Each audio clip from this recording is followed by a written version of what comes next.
Everyone, welcome back to विद्यार्थी cafe. मैं हूं अशोक कुमार। आज हम लोग पढ़ने जा रहे हैं संधि संधि प्रकरण, उसका पहला भाग, फर्स्ट भाग पढ़ेंगे आज हम लोग। आप लोगों को सभी को पता है संधि एक ऐसा टॉपिक है जो स्कूल एजुकेशन में हो चाहे कंपटीशन में हो, हर जगह जो है ये टॉपिक बहुत ही महत्वपूर्ण रहा हुआ है। ठीक है, सभी क्लासों में ये टॉपिक होता है। और कंपटीशन के एग्जाम की बात करें तो रेट के एग्जाम में CTET, first grade, second grade और भी जो भी कंपटीशन होते हैं सब में जहां हिंदी संस्कृत होती है वहां संधि टॉपिक अवश्य होता है। तो बहुत ही महत्वपूर्ण टॉपिक है। साथ में बोर्ड क्लास जो है जिनके एग्जाम है अभी, तो उनके लिए भी महत्वपूर्ण टॉपिक है। तो आज हम लोग संधि प्रकरण पढ़ना आरंभ करते हैं। तो चलते हैं वीडियो में आगे। वीडियो में आगे बढ़ने से पहले यदि आप लोग मेरे चैनल पर नए हैं तो चैनल को सब्सक्राइब कर लीजिएगा, वीडियो को लाइक करिएगा और ज़्यादा से ज़्यादा स्टूडेंट के साथ शेयर करिएगा। चलते हैं आगे। सबसे पहली बात करते हैं संधि। तो संधि जो है आप लोगों ने परिभाषा पढ़ी है पहले भी। तो अगर संधि की सरल परिभाषा कहे बहुत ही सरल शब्दों में तो दो वर्णों के मेल को संधि कहते हैं। संधि कैसे कहेंगे? दो वर्णों के मेल को, दो वर्णों के मेल को संधि कहते हैं। ठीक है, कुछ बच्चे परिभाषा इस तरीके से रट लेते हैं, वो बोलते हैं दो शब्दों के मेल को संधि कहते हैं। क्यों? क्योंकि जनरली हम लोगों को एग्जाम्पल जो दिए रहते हैं उसमें शब्द दिए हुए होते हैं, उनको जोड़ना होता है। तो वो परिभाषा इस तरीके से ही समझते हैं कि दो शब्दों के मेल को संधि कहते हैं, जबकि दो शब्दों के मेल को संधि नहीं कहते हैं, समास कहते हैं। ठीक है, संधि कहते हैं दो वर्णों के मेल को। अब वर्ण और शब्द की बात करें तो जैसे ये राम है, अगर मैं कहूँ ये राम शब्द किससे मिलके बना है, तो राम शब्द जो है बहुत सारे वर्णों से मिलके बना है, जैसे कि र प्लस आ प्लस म और लास्ट में म में जाके अ जुड़ता है, तब जाके राम शब्द बनता है। ठीक, तो ये चार वर्णों से मिलके राम शब्द बना है। ठीक है, तो भाषा की सबसे छोटी इकाई वर्ण होती है। अक्षर भी बोलते हैं वर्णों को, है ना। अक्षर मतलब न शरति इति अक्षर, है ना। कहने का मतलब जिसका और विच्छेद नहीं कर सकते हैं वही होते हैं अक्षर या वर्ण। जैसे राम का हमने विच्छेद ये चार वर्णों में कर लिया, लेकिन क्या इस र का और विच्छेद कर सकते हैं? नहीं कर सकते। तो ये र जो है अपने आप में वर्ण हो गया। ठीक है, तो संधि दो वर्णों के मेल को कहते हैं। जो भी दो शब्द दिए हुए होते हैं जिनको जोड़ने के लिए कहा जाता है उसका अंतिम वर्ण देखा जाता है और दूसरे वाले शब्द का प्रथम वर्ण देखा जाता है। उन दोनों को जोड़ने से जो परिवर्तन होता है वही संधि होती है, जो अलग अलग संधियों में अलग अलग प्रकार से होता है। तो कौन से वर्ण होने पर कौन सा संशोधन करके क्या करते हैं, कैसे जोड़ते हैं, वो हम लोग इस पूरे टॉपिक के अंदर सीखेंगे। तो आप लोगों को क्लियर हो गया होगा, संधि और समास की परिभाषा में अंतर समझ में आ गया होगा। दो वर्णों के मेल को संधि कहते हैं और दो या दो से अधिक शब्दों के मेल को समास कहते हैं। समास का शाब्दिक अर्थ होता है संक्षिप्तीकरण। जैसे मैं एक जो है कुछ शब्द लिख रहा हूं, जैसे मैंने कह दिया रसोई के लिए घर। क्या लिखा मैंने? रसोई के लिए घर। अब अगर मुझे इसका समास करना, देखो यहाँ कितने शब्द, एक है ना, दो, तीन और ये चार शब्द। अब चारों शब्दों को मिला के अगर मुझे एक शब्द बनाना है यानी कि इसका समास करना है, समास का शाब्दिक अर्थ होता है संक्षिप्तीकरण यानी कि शॉर्ट करना। तो इसको कहेंगे रसोई घर। वन वर्ड बन गया। ठीक है, तो कहने का मतलब दो या दो से अधिक शब्दों के मेल को समास कहते हैं और दो वर्णों के मेल को संधि कहते हैं। तो आप लोगों को संधि की परिभाषा समझ में आ गई होगी और संधि और समास में अंतर क्या होता है वो भी समझ में आ गया होगा। बता सकते हैं आप लोग आराम से। अब संधि की बात करें, संधि तीन प्रकार की होती है। सबसे पहली होती है स्वर संधि, दूसरी होती है व्यंजन संधि और तीसरी होती है विसर्ग संधि। क्लियर होगी बात? अगर संधि के प्रकार की बात करें तो संधि तीन प्रकार की होती है। सबसे पहले स्वर संधि, फिर व्यंजन संधि, फिर विसर्ग संधि। ठीक है, हम लोगों को संधि इस तरीके से करनी है कि भाई हमको देखते ही संधि का पता चल जाना चाहिए। अब संधि संबंधी एग्जाम में सवाल जो है दो तीन तरीके के आते हैं। नंबर एक तो आएगा संधि करो, एक सवाल होता है संधि करो। दूसरा आता है संधि विच्छेद करो। ठीक है, एक आता है संधि करो, एक आता है संधि विच्छेद करो और एक संधि का नाम पूछ सकता है। ठीक है, ये दो तीन तरीके के सवाल संधि में से आते हैं जो आप लोगों को अच्छे से समझने हैं। तो हम लोग इनकी सबकी प्रैक्टिस अच्छे से करेंगे। पहले हम लोग संधि करना सीखेंगे, फिर जो है उनका विच्छेद करना भी सीखेंगे और ये देखेंगे कि कैसे हम लोग एग्जाम्पल को देखते ही संधि तक पहुंच सकते हैं। ठीक है, चलते हैं आगे। ओके, तो आज अगर बात करें तो हम लोग संधि का जो तीसरा भेद है उसकी बात करते हैं, ठीक है, विसर्ग संधि की। ठीक है, सबसे पहले वैसे तो स्वर संधि पढ़ते, लेकिन हम लोग विसर्ग संधि पढ़ेंगे। ठीक, विसर्ग संधि के तीन भेद होते हैं, एक हो गया सत्व विसर्ग संधि, एक हो गया उत विसर्ग संधि और एक हो गया रुत विसर्ग संधि। ये तीनों के अलावा हम लोग एक चीज और जानेंगे कि कहां पर विसर्ग का लोप हो जाता है, ये भी जानेंगे कहां पे विसर्ग लोप हो जाता है। एक संधि आपका विसर्ग लोप भी हो जाएगी। अब ध्यान दो कि भाई ये तीन संधि जहां होगी वो तो हम लोग नियम सीखेंगे इनके, और कहां पर विसर्ग का लोप होता है, यानी कि संधि जब करते हैं शब्द को जोड़ते हैं तो पीछे से विसर्ग गायब हो जाता है, विसर्ग का लोप हो जाता है, तो किस कंडीशन में होता है वो भी हम लोग सीखेंगे। ठीक, तो पहले हम लोग जो है एक एक करके इनकी बात करते हैं, इन तीनों संधियों की। विसर्ग संधि के तीन भेद है ना, उनकी बात करते हैं। चलते हैं आगे। देखो, अब विसर्ग संधि के तीन भेद है, तो अगर आप लोग जो है मेरी बात को पूरा ध्यान से सुनते जाएंगे, समझते जाएंगे, तो हम लोग केवल एक संधि के नियम सीखेंगे। ठीक है, एक संधि ही पढ़ेंगे और बाकी संधियां आपको, बाकी संधि के नियम पढ़ने की जरूरत नहीं है, आप सीधे ही कर लोगे। ठीक है, तो केवल एक संधि के नियम पढ़ेंगे और उसी से बाकी के दो के अपने आप लोगों को समझ में आ जाएगा कि उनमें क्या करना है। इसलिए आप लोग जो है पूरा वीडियो जो है शुरू से अंत तक ध्यान से देखते रहिएगा और समझते रहिएगा। क्यों? क्योंकि आपको तीन के बजाय एक ही करनी है। ठीक, तो सबसे पहली चीज ये है कि चाहे सत्व विसर्ग संधि हो, चाहे उत विसर्ग संधि हो, चाहे रुत विसर्ग संधि हो, हमारे सामने दो शब्द होंगे, उनके बीच में प्लस लगा हुआ होगा। तो हमको क्या करना है, पहले वाले शब्द के अंत में देखना है, दूसरे शब्द के स्टार्ट में देखना है। ठीक, तो आप लोग ध्यान रखना, जहां पे भी विसर्ग संधि होगी पहले वाले शब्द के अंत में विसर्ग होगा। अब वो चाहे सत्व विसर्ग संधि हो, चाहे रुत विसर्ग संधि हो, चाहे उत विसर्ग संधि हो, पहले वाले शब्द के अंत में आपको विसर्ग दिखाई देगा। ये जो दो बिंदी है ना, इसको विसर्ग बोलते हैं, आपको पता ही होगा। ठीक, तो आपको पहले वाले शब्द के अंत में विसर्ग दिखाई देगा। जहां पहले वाले शब्द के अंत में विसर्ग दिखाई दे तो समझ लेना वहां पे विसर्ग संधि है। अब देखो, हम लोगों को क्लियर हो गया कि हम लोगों को विसर्ग संधि तक कैसे पहुंचना है। देखो, एग्जाम में जब आप लोगों के सामने एग्जाम्पल्स दिए हुए होंगे तो हमारा पहला टारगेट होना चाहिए कि हम डायरेक्टली एग्जाम्पल को देखते ही संधि तक पहुंच जाए कि भाई कौन सी संधि है जिसके नियम अप्लाई करने हैं। अब मैंने आपको बताया सबसे पहले देखो, स्वर संधि भी होती है, व्यंजन संधि भी होती है और विसर्ग संधि भी होती है। अब मान लो स्वर संधि में सात भेद है, मान लो इसमें भी 4-5 तुम्हारे आ गए, और विसर्ग संधि के 3 भेद हो गए, तो 7, 5, 12 और 3, 15 हो गए। अब 15 संधि है, आप पढ़ के जाओगे, सबके नियम अलग अलग है। तो आप अगर एक एग्जाम्पल लिखोगे तो 15 जो है संधियों के एग्जाम्पल सोचने बैठोगे क्या कि भाई स्वर संधि में से तो नहीं है क्या, व्यंजन संधि में तो नहीं है क्या। ठीक, तो हम लोगों को इतना जो है टाइम नहीं गंवाना एग्जाम में, हमको एग्जाम्पल देखते ही पता चल जाना चाहिए। तो जहां पे भी विसर्ग संधि होगी पहले वाले शब्द के अंत में विसर्ग दिया होगा। क्लियर होगी बात मेरी? जैसे मैं 2-3 एग्जाम्पल लिखता हूं, आप लोग बताना इनमें से विसर्ग संधि का एग्जाम्पल कौन सा है। मान लो मैंने लिख लिया राम प्लस अवतार, ठीक है। दूसरा मैंने लिख लिया जगत प्लस अंबा, और तीसरा मैंने लिख लिया रामः प्लस चलती। अभी हम लोग संधि करना नहीं सीख रहे, अभी हम लोग सिर्फ ये देखना चाहते हैं, मतलब सीधा ये है कि हम लोग विसर्ग संधि को पहचान पा रहे हैं कि नहीं पा रहे हैं। जोड़ने के लिए जोड़ेंगे कैसे वो बात की चीज है, लेकिन पहले यहां तक पहुंच तो पाओ। ठीक, तो आप देखो राम लिखा हुआ है, इसके पीछे विसर्ग दे रखा है क्या? नहीं दे रखा, मतलब विसर्ग संधि नहीं है। यहाँ देखो जगत, पहले वाले शब्द के अंत में विसर्ग है क्या? नहीं है, मतलब ये भी विसर्ग संधि नहीं है। अब यहाँ देखो रामः, पहले वाले शब्द के अंत में विसर्ग दिया हुआ है, मतलब समझ में आ गया कि ये विसर्ग संधि है। क्लियर? एग्जाम्पल देखते ही क्लियर हो जाएगा। अब इससे फायदा क्या हुआ, अब हमको केवल इन तीन के बारे में सोचना है। समझ गए मेरी बात?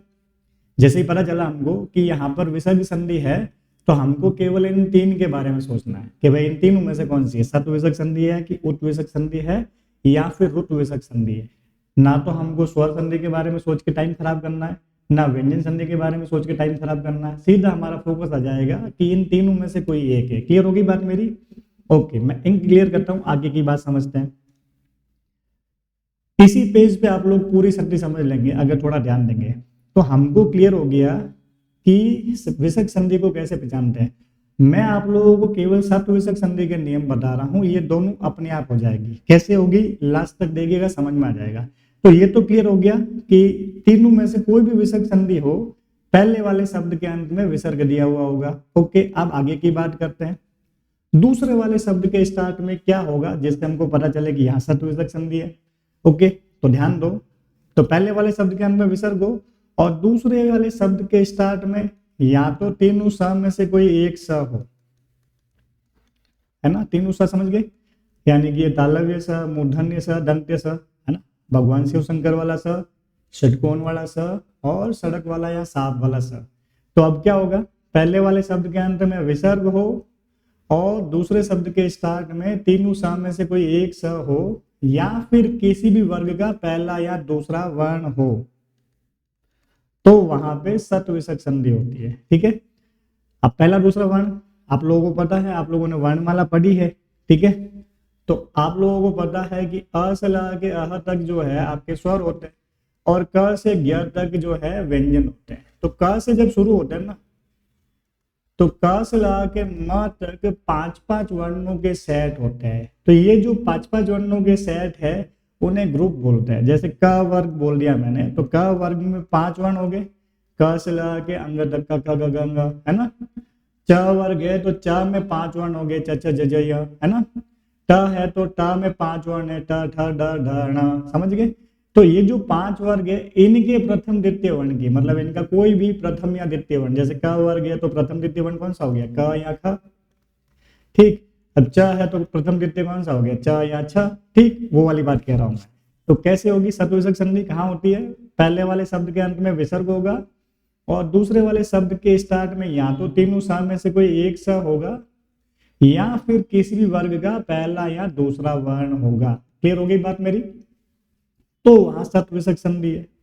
ओके, तो अब सत्विषक संधि है तो करना क्या है, तो देखो नाम से स्पष्ट है, जहां सत्विषक संधि होगी वहां विसर्ग की जगह पर स करेंगे। क्या करेंगे, स करेंगे और ये स आधा होगा। ठीक, अब सवाल ये आता है सर की स तो तीन प्रकार के हैं, तो हमें कहां पर कौन सा वाला सकार करना है वो जानना जरूरी है। ठीक, तो एक एक करके समझते हैं। तो सबसे पहले देखते हैं कि अगर विसर्ग के बाद में जो पहला शब्द दे रखा है उसमें तीनों स में से कोई एक स है तो क्या करेंगे। ठीक, तो ध्यान दो, मान लो पहले वाले शब्द के अंत में विसर्ग है और उसके बाद में शंकर वाला स आया हुआ है दूसरे वाले शब्द के स्टार्ट में। ठीक, तो आप लोग क्या करेंगे, विसर्ग को हटा के शंकर वाला स कर देंगे आधा। ओके, दूसरी बात, पहले वाले शब्द के अंत में विसर्ग, क्योंकि विसर्ग संधि में आएगा ही विसर्ग, और दूसरे वाले शब्द के स्टार्ट में षटकोण वाला स आ जाए, है ना, तो विसर्ग को हटा के षटकोण वाला स करेंगे। क्लियर हो गई बात। तीसरी बात कर लेते हैं, पहले वाले शब्द के अंत में विसर्ग है और दूसरे वाले शब्द के स्टार्ट में सांप वाला स है, तो विसर्ग को हटा के सांप वाला स कर लेंगे आधा। तो अगर हम लोग इसको सरलता से समझना चाहे तो सीधी सरल भाषा में मैं कहूं कि विसर्ग के बाद में जो स आया हुआ हो विसर्ग की जगह पर वही वाला स करना है। समझ गए ना, देखो विसर्ग के बाद शंकर वाला स आया तो विसर्ग की जगह शंकर वाला स किया, विसर्ग के बाद षटकोण वाला स आया तो विसर्ग की जगह षटकोण वाला स किया, विसर्ग के बाद में जो वर्ण शब्द आ रहा है उसका प्रथम वर्ण सांप वाला स है तो विसर्ग को हटा के सांप वाला स करेंगे। क्लियर होगी बात। तो सरल शब्दों में यही हुआ ना कि विसर्ग के बाद में जो स है विसर्ग की जगह वही वाला स करेंगे। ठीक है, जैसे एक एग्जाम्पल मैं बता देता हूं आपको, जैसे मैंने लिख लिया, मान लो हरि ही प्लस से ते। अब देखो पहले तो देखते हैं विसर्ग संधि है कि नहीं है। पहले वाले शब्द के अंत में विसर्ग है मतलब विसर्ग संधि है। ठीक, अब देखो सत्विसर्ग संधि है कि नहीं है, तो विसर्ग के बाद जो शब्द आया उसका प्रथम वर्ण शंकर वाला स है, तो हमको ये भी पता चल गया कि भाई तीनों स में से कोई एक स या प्रथम द्वितीय वर्ण हो तो सत्विसर्ग संधि होती है, और यहाँ शंकर वाला स है मतलब सत्विसर्ग संधि है। अब सत्विसर्ग संधि होती है तो हम लोग विसर्ग की जगह क्या करते हैं, स करते हैं। ओके, तो कौन सा वाला स करते हैं, तो अभी बताया मैंने आपको, विसर्ग के बाद में जो स हो विसर्ग की जगह वही वाला स करना है, लेकिन वो स आधा होगा। तो यहाँ विसर्ग के बाद शंकर वाला स है तो आप समझ गए होंगे विसर्ग की जगह कौन सा स करना है, शंकर वाला स करना है। कैसा करना है, आधा करना है। ओके, फटाफट लिखते हैं। मैंने लिख लिया हरि विसर्ग को हटा के हमने स ले लिया, वो भी आधा, और दूसरे वाले शब्द को छेड़ना ही नहीं है, जैसा है वैसा ही लिखना है। अब इसको जोड़ लो, ये हरी लिखा हुआ था, आधा सा आपको पता है ऐसे लिखा जाता है, और पीछे वाला जोड़ दो इसके पीछे, तो बन गया हरीश सेते। क्लियर होगी बात? इस तरीके से आपको संधि करनी है। चलते हैं आगे, थोड़ा और समझते हैं। अब देखो कुछ एग्जाम्पल लिखे हैं मैंने, इनको देख लेते हैं, तो आपको स्पष्ट हो गया कि भाई पहले तो पहचानना सीखो। पहले तो देखो विसर्ग संधि है कि नहीं है। ये जितने एग्जाम्पल है क्या विसर्ग संधि के है, तो देखो सभी के अंदर पहले वाले शब्द के अंत में विसर्ग आया हुआ है, मतलब विसर्ग संधि के एग्जाम्पल है सारे के सारे। फिर दूसरा काम क्या हो गया कि भाई क्या ये सत्व विसर्ग संधि के एग्जाम्पल है। हमको केवल ये देखना है सत्व का है कि नहीं है, क्योंकि हम एक ही सीख रहे हैं, ठीक है। अगर सत्व सीख गए तो आप उत्व और रुद्र अपने आप सीख जाओगे, buy one get two free. इसलिए कम से कम एक को अच्छे से सीखो, है ना। एक तो आप तीनों के नियम पढ़ने बैठ गए, लेकिन एक ही के सीख जाओगे तो बाकी दो अपने आप हो जाएगी। तो कम से कम एक के नियम तो आप लोग ध्यान रख ही सकते हैं, और वो भी कोई इतना मुश्किल काम नहीं है। देखो सत्व विसर्ग संधि से नाम से स्पष्ट है, विसर्ग है उसके बाद में सत्व से याद आ जाएगा, तीनों स रहेंगे, है कि नहीं है भाई। सत्व से ही याद आ जाएगा, दूसरे शब्द के स्टार्ट में तीनों स रहेंगे, और किसी भी वर्ग का पहला या दूसरा वर्ण। छोटी सी चीजें तो याद रखनी है, सत्व से स तो याद आ गया, फर्स्ट सेकंड वर्ण जो है वो याद रखने हैं आपको, इतना तो कर ही सकते हैं। सब कुछ आपको संधि के नाम में स्पष्ट हो रहा है, ठीक। ओके, तो आप सत्व विसर्ग संधि में पहली कंडीशन क्या पढ़ रहे थे कि अगर विसर्ग के बाद में तीनों स में से कोई एक सा आ जाए तो क्या करते हैं। तो मैंने क्या बताया, विसर्ग के बाद में जो शब्द आया हुआ उसके स्टार्ट में जो स है वही वाला स करना है। एग्जाम्पल देख लेते हैं, जैसे लिखा हुआ है अग्नि ही विसर्ग प्लस साम्यति, अग्नि ही साम्यति। पहले वाले शब्द के अंत में विसर्ग है, मतलब विसर्ग संधि है। दूसरे शब्द के स्टार्ट में संकर वाला स है, तो हमको ये भी पता चल गया कि विसर्ग संधि में से भी सत्व विसर्ग संधि है। क्लियर होगी बात? और सत्व विसर्ग संधि है तो विसर्ग की जगह स करना है। तीनों स में से कौन सा वाला स करना है, तो आप भी समझ लिया था कि विसर्ग के बाद में जो दूसरा शब्द आया हुआ है उसके स्टार्ट में जो स है वही वाला स करना है। यानी कि विसर्ग से पहले जो शब्द आया हुआ ना उसके स्टार्ट में जो स है वही वाला सा आपको विसर्ग की जगह करना है। तो आप लोगों को क्लियर हो गया होगा यहाँ पर कौन सा सा करना है। दूसरे वाले शब्द के स्टार्ट में शंकर वाला सा आया हुआ है, तो हमको विसर्ग की जगह पे भी शंकर वाला सा करना है। करते हैं, तो मैंने लिखा अग्नि प्लस यहाँ पर शंकर वाला सा आ जाएगा। क्यों आया? क्योंकि विसर्ग के बाद शंकर वाला सा आया हुआ। तो सीधी सिंपल सी गणित है इसमें, विसर्ग के बाद में जो शब्द आया हुआ है उसका प्रथम वर्ण जो है अगर स है तो जो स है वही वाला स विसर्ग की जगह करेंगे। समझ गए? यहाँ शंकर वाला स है तो विसर्ग की जगह शंकर वाला स कर दिया आधा, और दूसरा शब्द जो है उसको एज इट इज लिखना है, ठीक है। कुछ नहीं करना है हमको, केवल स का ध्यान रखना है। अब जोड़ लेते हैं, क्या हो जाएगा, ये अग्नि का अग्नि हो गया, आधा स है लिख लो, और साम्यति ये भी लिख लो, हो गया आपका काम। क्या बन गया? अग्नि साम्यति। ओके, ये वाला हमने ऑलरेडी देख लिया था, अब ये वाला देख लेते हैं। पहला वाला शब्द उसके अंत में विसर्ग है, मतलब विसर्ग संधि है। दूसरे वाले शब्द के स्टार्ट में साहस लिखा हुआ है, मतलब स आया हुआ है, तो ये भी पता चल गया सत्व विसर्ग संधि है। अब सत्व विसर्ग संधि कहाँ होती है? दूसरे वाले शब्द के स्टार्ट में तीनों स में से कोई भी एक स हो या किसी वर्ग का पहला दूसरा वर्ण हो तो वहां सत्व विसर्ग संधि होती है। तो यहाँ सांप वाला स आया हुआ है, सत्व विसर्ग संधि है। ओके, अब विसर्ग के बाद में स आया हुआ है, सांप वाला स, तो विसर्ग की जगह कौन सा स करेंगे? ऑब्वियस चीज है, जो स आया हुआ है वही वाला करेंगे। यानी कि सांप वाला स है तो सांप वाला स करेंगे, वो भी कैसा? आधा। लिख लो, ये दो लिखा हुआ है, प्लस विसर्ग की जगह सांप वाला स कर लिया हमने। दूसरे वाले शब्द को नहीं छेड़ना है, जैसा है वैसा ही लिख लो। अब जोड़ेंगे तो क्या बन जाएगा? ये दो आधा स है तो आधा स, और आगे साहस लिखा हुआ है तो बन गया आपका दुस्साहस, ठीक है। ये लास्ट में स पूरा कर देना, ठीक है। दुस्साहस हो गया ये, ठीक, कर लोगे। तो लास्ट वाला भी देख ले, ये वाला लिखा हुआ थोड़ा इधर लिख रहा हूं, आप लोग आराम से देखते रहिए। लिखा हुआ है गजह प्लस षष्ठ। अब ध्यान दो, पहले वाले शब्द के अंत में विसर्ग है, मतलब विसर्ग संधि है। विसर्ग संधि में से सत्व विसर्ग संधि है कि नहीं है? तो दूसरे वाले शब्द के स्टार्ट में षटकोण वाला स है, तो अपना नियम क्या कहता है, विसर्ग के बाद में जो दूसरा शब्द है उसके स्टार्ट में तीनों स में से कोई एक स या फिर पहला दूसरा वर्ण हो तो सत विसर्ग संधि होती है। तो षटकोण वाला स है तो हमको क्लियर हो गया सत विसर्ग संधि है। ठीक, सत विसर्ग संधि है तो हमको विसर्ग की जगह क्या करना है, तो विसर्ग की जगह स करते हैं। कौन सा वाला स करेंगे, जो स आगे आया हुआ है वही वाला स हमको विसर्ग की जगह करना है। तो षटकोण वाला स है, हम लोग विसर्ग की जगह षटकोण वाला स करेंगे। और ये जो षटकोण वाला स है जिसको मूर्धन्य स भी बोलते हैं वो आधा करेंगे, हलंत लगा लिया मैंने। और आगे वाला जो शब्द है उसको एज इट इज, सॉरी षष्ठी कर दिया, षष्ठ है ये, उसको एज इट इज लिखना है। क्लियर, अब जोड़ दो, ये गज लिखा हुआ था, षटकोण वाला स आधा हो गया और आगे षष्ठ लिखा हुआ है, लिख लो षष्ठ, गज षष्ठ, ये हो गया आपका एग्जाम्पल। ठीक है, तो क्लियर हो गई होगी, मतलब ये हो गया सत विसर्ग संधि की आपको पहली कंडीशन समझ में आ गई।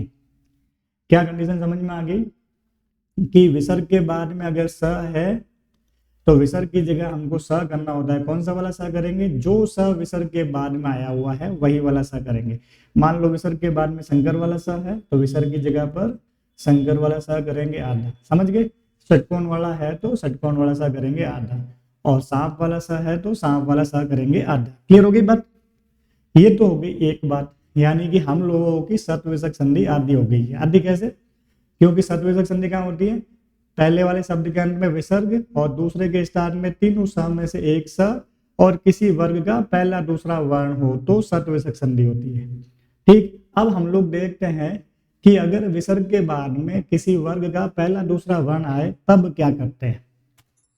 अब ध्यान दो, तब क्या करते हैं उससे पहले समझ लो प्रथम द्वितीय वर्ण है कौन कौन से। ठीक, तो क से लेकर म तक जो है पांच पांच वर्णों के ग्रुप होते हैं। जैसे क वर्ग में 5 वर्ण, च में भी 5 है ना, ट में भी, त में भी और प में भी 5, टोटल 25 वर्ण होते हैं। इन 25 वर्णों में क्या है, 5-5 के सेट है प्रत्येक ग्रुप में। जैसे अगर क वर्ग की बात करें तो कौन कौन से वर्ण होते हैं, क, ख, ग, घ और अंग, पंचम वर्ण अंग होता है। तो सत विसर्ग संधि में क्या हो गया, विसर्ग के बाद में किसी भी वर्ग का पहला दूसरा वर्ण, मतलब क वर्ग का पहला दूसरा वर्ण कौन सा हो गया, क और ख, समझ गए मेरी बात। ऐसे ही देखो च वर्ग में भी 5 वर्ण होते हैं, च, छ, ज, झ और य, है ना। तो अब च वर्ग के प्रथम द्वितीय वर्ण कौन सा हो गया, च और छ, समझ गए, च और छ प्रथम द्वितीय वर्ण हो गए। अब ट वर्ग में भी ऐसे ही 5 वर्ण होते हैं, ट, ठ, ड, ढ और ण। तो अब ट वर्ग के प्रथम द्वितीय वर्ण कौन से हो गए, ट, ठ। क्लियर हो गई बात मेरी। ऐसे ही त वर्ग में भी 5 वर्ण होते हैं, त, थ, द, ध, न। तो त वर्ग के प्रथम द्वितीय वर्ण कौन से हो गए, त और थ। और प वर्ग में भी 5 वर्ण होते हैं, प, फ, ब, भ, म, है ना। तो प्रथम द्वितीय वर्ण कौन से हो गए, प और फ। तो यही चीज बोली है कि भाई अगर पहले वाले शब्द के अंत में विसर्ग है तो समझ गए विसर्ग संधि होगी। अब सत विसर्ग संधि कहाँ होगी, या तो तीनों स में से कोई एक स हो, और या जो है किसी वर्ग का प्रथम या द्वितीय वर्ण हो। तो वर्ग 5 है और इनके प्रथम द्वितीय वर्ण मैंने यहाँ लिख रखे, ये 10 वर्ण, इनमें से कोई भी हो तो वहां सत विसर्ग संधि होगी। तो आप लोग इन 10 वर्णों को याद रखने के बजाय आप ध्यान रखो ना किसी भी वर्ग का पहला या दूसरा वर्ण। हर बच्चे को वर्णमाला याद है। अब जरूरी नहीं है कि आपको सीक्वेंस में याद है कि भाई पहले च बोलो कि क बोलो, उससे कोई फर्क नहीं पड़ता। हर बच्चे को इतना तो ध्यान है, मान लो ट वर्ग है यानी कि ट वाली लाइन है, उसमें पहले नंबर पे और दूसरा नंबर पे कौन सा आता है, ये तो सब लोग जानते हैं, ट और ठ, है कि नहीं। अब त वाली लाइन आपको आती है तो पहला और दूसरा कौन सा, त और थ। तो आपको ये ध्यान रखना है कि जो 5 ग्रुप है इनका अगर जो दूसरा शब्द दे रखा है इनका दूसरे शब्द का पहला वर्ण जो है इन वर्गों में से कोई भी पहला या दूसरा वर्ण हो तो वहां सत विसर्ग संधि होती है। क्लियर हो गई, दूसरी कंडीशन भी क्लियर हो गई कि भाई विसर्ग हो तो विसर्ग संधि होगी, और सत विसर्ग संधि कहाँ होगी, जब तीनों स में से कोई एक स हो, ठीक है, या फिर किसी वर्ग का पहला या दूसरा वर्ण हो। तो तीनों स में से कोई एक स हो तब कौन सा स करते हैं वो तो हम लोग समझ गए। अब देखते हैं कि किसी भी वर्ग का पहला या दूसरा वर्ण आ जाए तब विसर्ग की जगह पर क्या करते हैं। विसर्ग की जगह पर करना तो हमको स ही है, क्योंकि नाम ही सत्विसर्ग संधि है। अब सवाल ये आता है कि वही बात, तीनों स में से कौन सा स करेंगे, ठीक। अब वो देखते हैं हम लोग, ठीक है। तो आप लोग ध्यान रखना, यदि विसर्ग के बाद में जो शब्द आया हुआ है उसका प्रथम वर्ण या द्वितीय वर्ण त थ हो, त या थ में से कोई भी एक हो, तो विसर्ग को हटा के सांप वाला स करना है। अगर च छ हो तो विसर्ग को हटा के संकर वाला स करना है, और अगर ट ठ हो तो विसर्ग को हटा के षटकोण वाला स करना है, ठीक। अब आप कहोगे सर ये क ख बचा हुआ है, प फ बचा हुआ है, इनका क्या, इनकी बात हम लोग बाद में करेंगे। बाद में क्यों करेंगे, अभी थोड़ी देर बाद में आपको समझ में आ जाएगा। पहले इन 3 वर्गों की बात करते हैं, यानी कि 6 वर्णों की बात कर लेते हैं। 3 वर्ग मतलब प्रत्येक के 2 वर्ण, तो 6 वर्ण हो गए, ठीक। तो त थ हो तो सांप वाला स, च छ हो तो संकर वाला स, और ट ठ हो तो षटकोण वाला स। अब देखो थोड़ा हिंट बनाने की कोशिश करते हैं कि भाई हमें याद रह जाए, ठीक है। वैसे अगर ये याद रखना कोई मुश्किल काम नहीं है, आपको 3 सही तो है, थोड़ा ध्यान रखना कॉम्बिनेशन में, ठीक। फिर भी अगर थोड़ा हिंट बनाने की कोशिश करते हैं, ठीक है। तो पुराने ऋषि मुनि तपस्या करते थे, है ना, तपस्या करते थे तो भगवान प्रसन्न होते थे और वरदान मांगते थे। तो जब भगवान उनको वरदान देते थे उसके बाद बोलते थे तथास्तु, है ना। तो आप लोग भी तपस्या कर रहे हैं इतनी देर से सत विसर्ग संधि सीखने के लिए, तो तथास्तु बोलते ही आपको एक नियम क्लियर हो गया। मतलब क्या हो गया, त और थ, यानी कि विसर्ग के बाद में जो शब्द दे रखा है उसका प्रथम वर्ण या तो त हो या थ हो, तो सांप वाला स करना है। यानी कि त थ होने पर क्या करेंगे, सांप वाला स करेंगे। क्लियर। अब देखो ये छ के अंदर गोला गोला होता है ना, छ के अंदर गोल होता है, शंकर वाले स में भी गोल होता है। तो आपको छ से शंकर वाला स याद आ जाएगा, तो छ दूसरा वर्ण है तो प्रथम वर्ण भी अपने आप रह जाएगा। तो च छ होने पर शंकर वाला स करते हैं। तो अब बचा कौन सा, तीसरा वाला षटकोण वाला सही बचा, तो ट ठ होने पर षटकोण वाला स करते हैं। क्लियर। तो आप लोग ऐसे चाहो तो ऐसे याद रख सकते हो, और ऐसे याद ना रहो तो बेटा 3 लाइन तो आप लोग आराम से याद रख ही सकते हो, ठीक है। तो त थ हो विसर्ग के बाद में तो सांप वाला स, च छ हो तो शंकर वाला स, और ट ठ हो तो षटकोण वाला स होगा। अब एक दो एग्जाम्पल करके देखते हैं ताकि हमको और क्लियर हो जाए कि कैसे जोड़ते हैं। चले आगे। अब देखो कुछ एग्जाम्पल दिए हुए हैं, ठीक है। सवाल नंबर 1, पहला तो काम हम लोगों को यही करना है कि विसर्ग संधि है कि नहीं है। मैंने कह प्लस चना लिखा है ना, कह प्लस चन, तो पहले वाले शब्द के अंत में विसर्ग है, मतलब हमको क्लियर हो गया कि यहाँ विसर्ग संधि है। अब विसर्ग संधि 3 होती है, ठीक है, सत विसर्ग संधि, उत विसर्ग संधि और रुत विसर्ग संधि।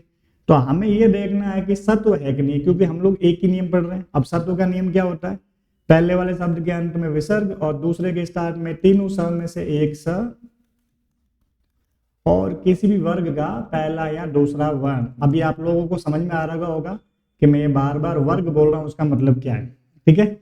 और मैं नियम रिपीट कर रहा हूँ, तो आप लोगों को जो है इसी वीडियो में कितनी ही बार मैंने नियम रिपीट कर लिया, तो आप लोग अच्छे से सुनते रहेंगे तो आपको मेरे साथ साथ याद हो जाएगा, ठीक। तो आप लोग देखते हैं पहले वाले शब्द के अंत में विसर्ग है, मतलब विसर्ग संधि है। सत विसर्ग संधि है कि नहीं है, तो यहाँ च आया हुआ है जो कि च वर्ग का प्रथम वर्ण है, तो क्लियर हो गया यहाँ पे सत विसर्ग संधि है। अब वही बात सत विसर्ग संधि है तो इन तीनों स में से कौन सा स करेंगे विसर्ग की जगह, वही सवाल है।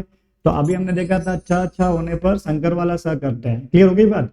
तो यहाँ पर कौन सा जो है स करना आपको क्लियर हो गया होगा, विसर्ग के बाद में च है ना, तो च छ हो तो विसर्ग की जगह शंकर वाला स करेंगे, और वो भी कैसा होगा, आधा होगा। तो करते हैं, ये लिखा क, ये विसर्ग को हटा के क्या लगाएंगे, शंकर वाला स, और आगे वाला शब्द एज इट इज लिख लो, शंकर वाला स आधा है, ओके। जब जोड़ेंगे तो आधा सा ये ऐसे लिखेंगे, क्या बन गया, कश्चन।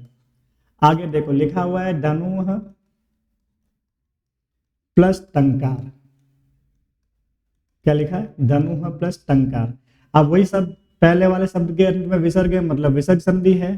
सत विसर्ग संधि है कि नहीं है, तो देखो नियम क्या कहता है, विसर्ग के बाद में तीनों स में से एक स या किसी भी वर्ग का पहला दूसरा वर्ण हो तो सत विसर्ग संधि होती है। अब ट आया हुआ है तो ट जो है ट वर्ग का प्रथम वर्ण है, ठीक है, ओके। तो प्रथम वर्ण है तो मतलब क्लियर हो गया, यहाँ पे सत विसर्ग संधि है। सत विसर्ग संधि है तो क्या करेंगे, विसर्ग की जगह स, कौन सा वाला स करेंगे, तो हमको पता है त था हो तो तथास्तु सांप वाला स होता है।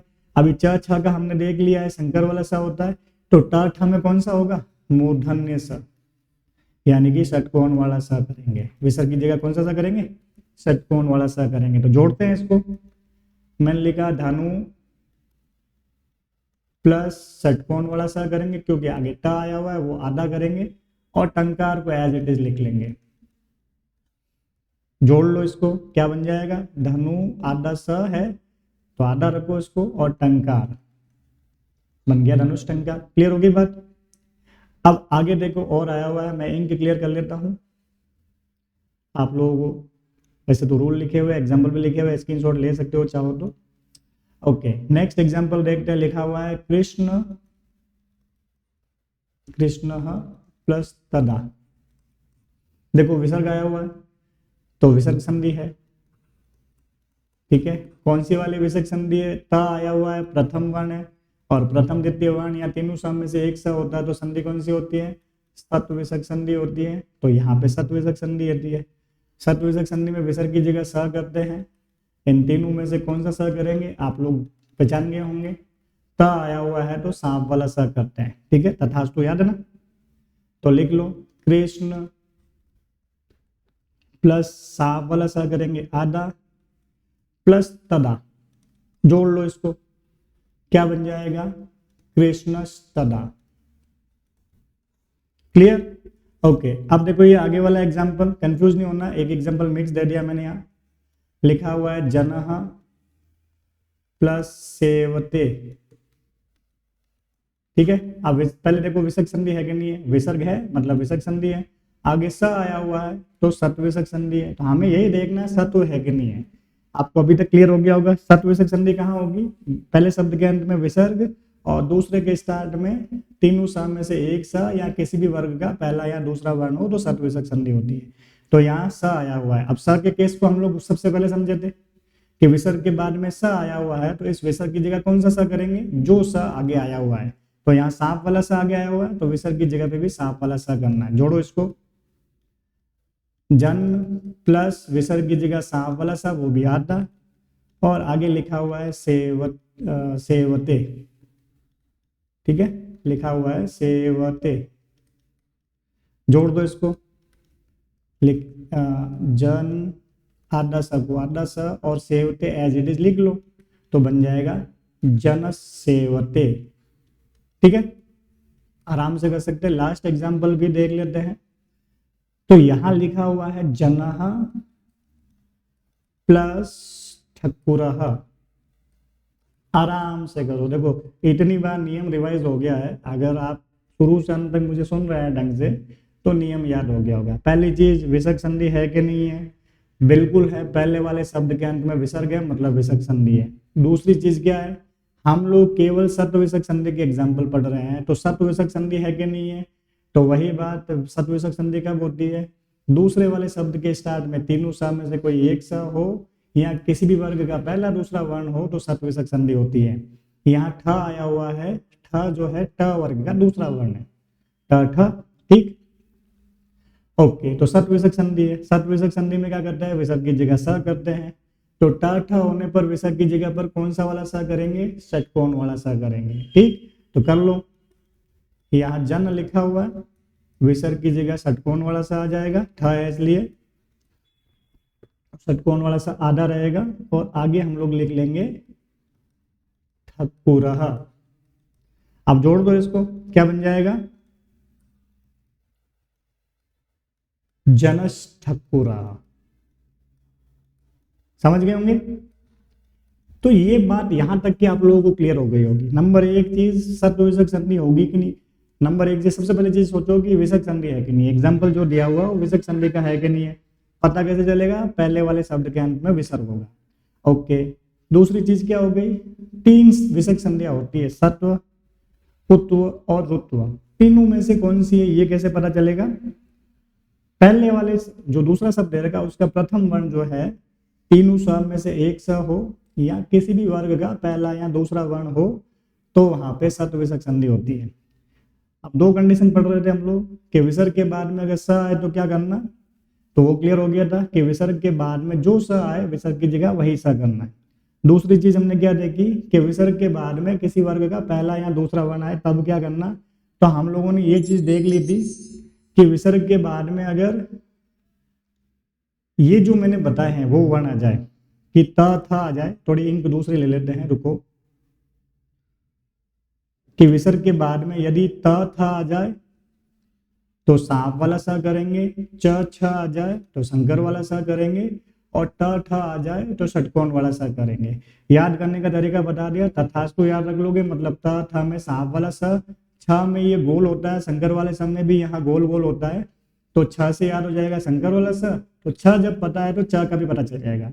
तीसरा बच जाएगा ट ठ में षटकोण वाला सा।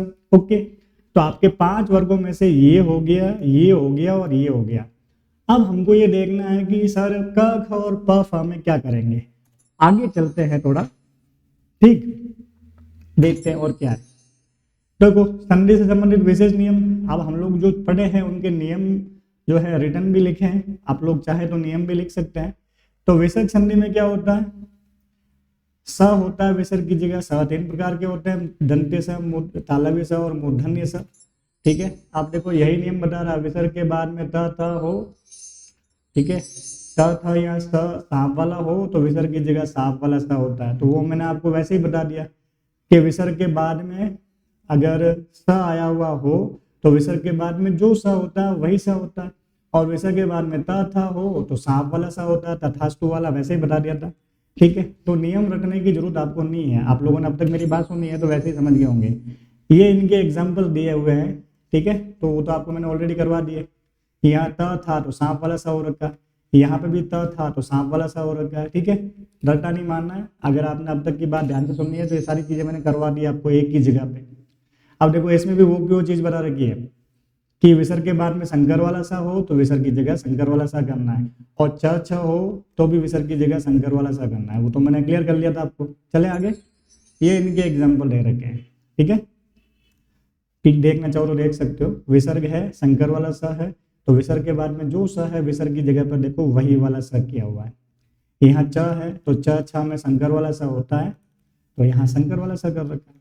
ठीक है, ये सब चीजें मैंने आपको बता दी, इसीलिए मैंने कहा था आपको उस स्लाइड पे पूरा ध्यान देना है। ओके, चलते हैं आगे, नियमों को रटना नहीं है, समझना है खाली, ये भी करवा दिया है।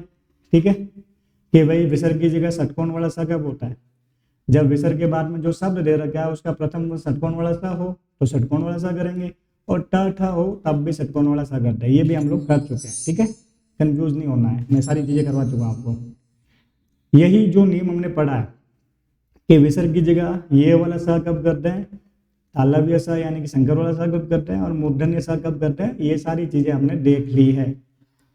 ओके, अब आगे चलते हैं। ये वाला नियम रटने की जरूरत नहीं है। अब लोग, मैं एक विंडो ले रहा हूँ, व्हाइट विंडो, उस पर ध्यान देंगे, देखिएगा आराम से, ताकि आगे वाला नियम भी आपको रटना नहीं पड़ेगा। अब हमारे सामने जो है 2 वर्ग बच गए कि अगर विसर्ग के बाद में जो शब्द दे रखा है उसका प्रथम वर्ण क ख या प फ हो तब क्या करेंगे। ठीक है, और मैंने कहा था भाई इनको छोड़ा है तो इनकी एक वजह है। अब देखो ये तो क्लियर था ना कि भाई त थ आएगा तो हम सांप वाला सा करेंगे, च छ आएगा तो हम लोग शंकर वाला सा करेंगे, और ट ठ आएगा तो हम लोग षटकोण वाला सा करेंगे। ये तो हमको क्लियर है। ठीक, अब सा तो 3 ही है, जो 3 हो गए, अब इनमें क्या करेंगे। इनमें क्या होता है, कभी कभी सांप वाला सा होता है और कभी कभी षटकोण वाला सा होता है, मतलब कभी कभी विसर्ग की जगह सांप वाला सा यानी कि दंत्य सा करते हैं, और कभी कभी षटकोण वाला सा यानी कि मूर्धन्य सा करते हैं। तो भाई हम लोग कैसे करेंगे एग्जाम में, ठीक है, क्या करेंगे, सिक्का निकालेंगे, हेड आया तो सांप वाला सा और टेल आया तो षटकोण वाला सा, है ना, और सिक्का खड़ा रह गया तो शंकर वाला सा। ऐसा करेंगे क्या, नहीं करना है ऐसा। अब थोड़ा ध्यान से सुनना तो ये भी क्लियर हो जाएगा। मैं 2 एग्जाम्पल लिख रहा हूं, उससे आपको ये चीज थोड़ी स्पष्ट हो जाएगी, तो ध्यान देंगे। जैसे मैंने एक शब्द लिखा पुरह प्लस कार, और दूसरा मैंने लिखा परी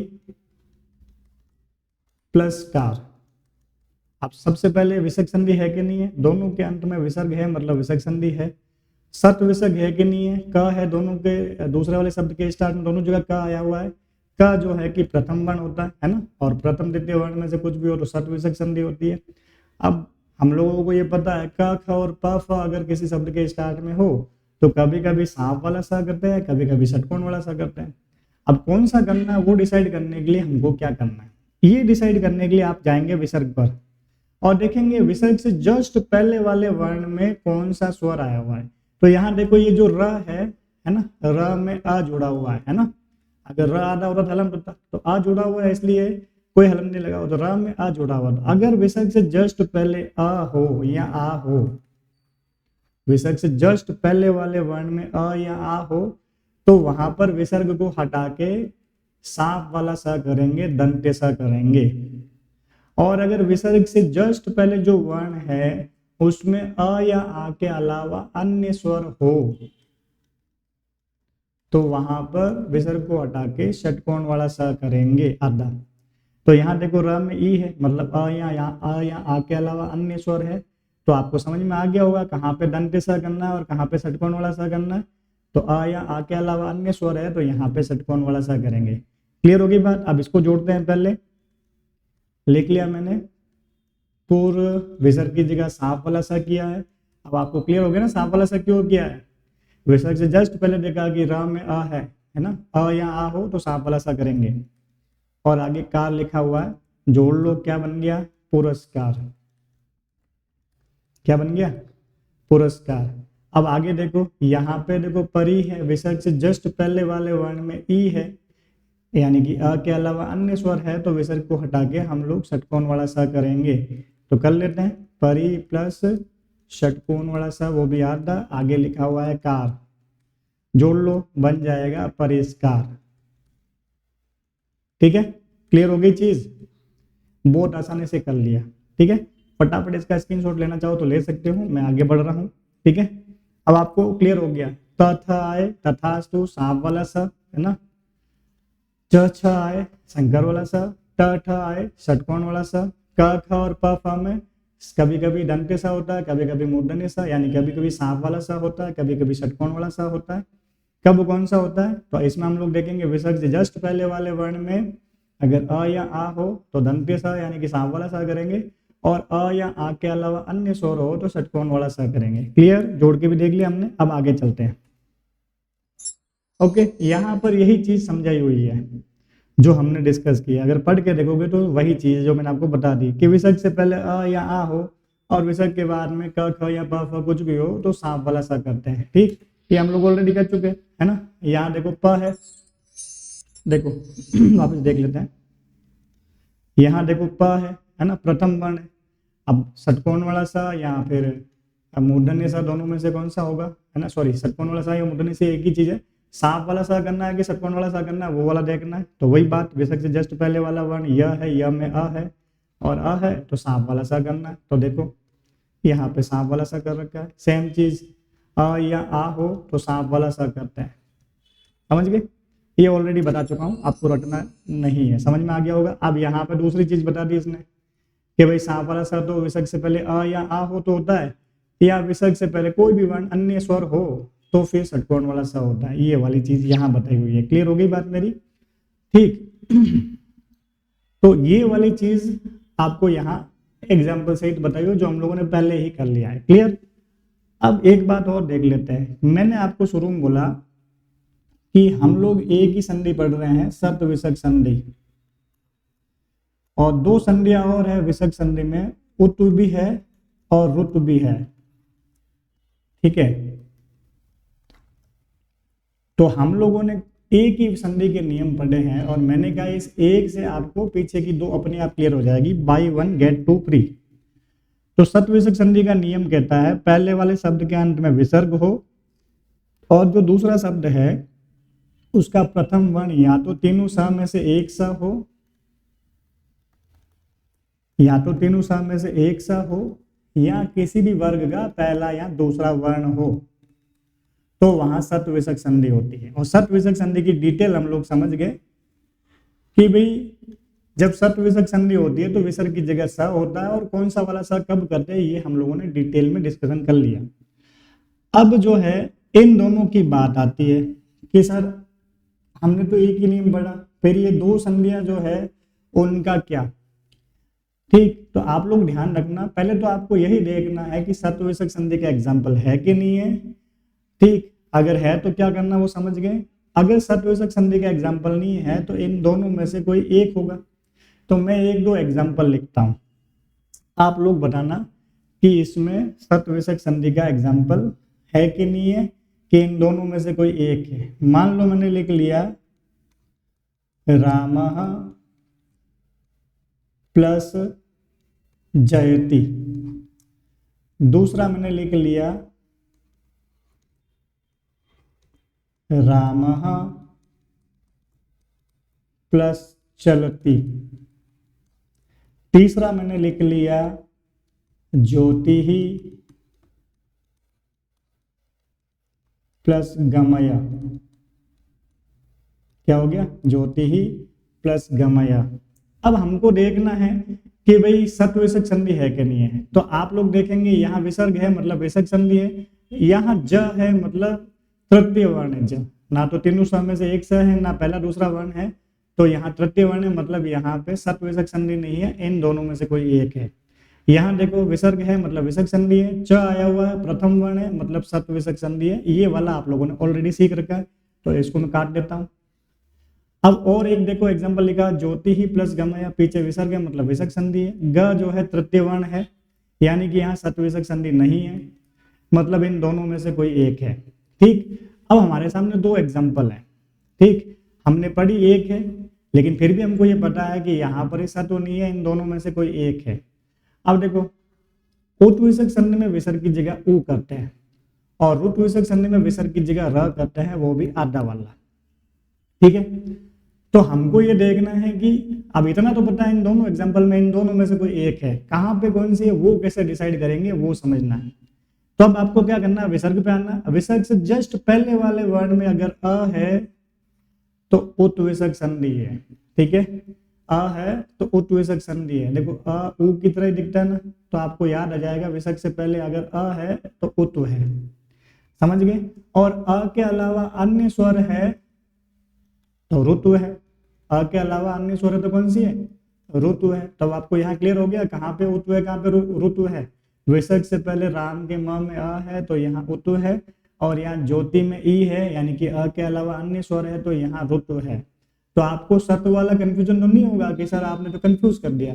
क ख और प फ वाले केस में भी हम लोग ये देख रहे थे कि विसर्ग से जस्ट पहले अ या आ हो तो हम वहां सत्व भी कर रहे थे। तो बेटा वहां सत्व वाली कंडीशन थी ना, ये दूसरे वाले शब्द के स्टार्ट में क ख या प फ हो रहा था, प्रथम या द्वितीय वर्ण में तो होना चाहिए। तो यहाँ सत्व तो नहीं है, हमने पहले ही देख लिया था।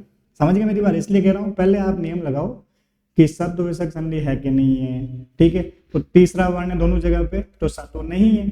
अब उत्व है कि ऋतु है ये क्लियर हो गया। विसर्ग से जस्ट पहले वाले वर्ण में अगर अ है तो उत्व है, अ या अ के अलावा अन्य स्वर है तो ऋतु है। क्लियर हो गई बात, यानी कि एक साथ आपको तीनों संधियों के नियम क्लियर हो गए।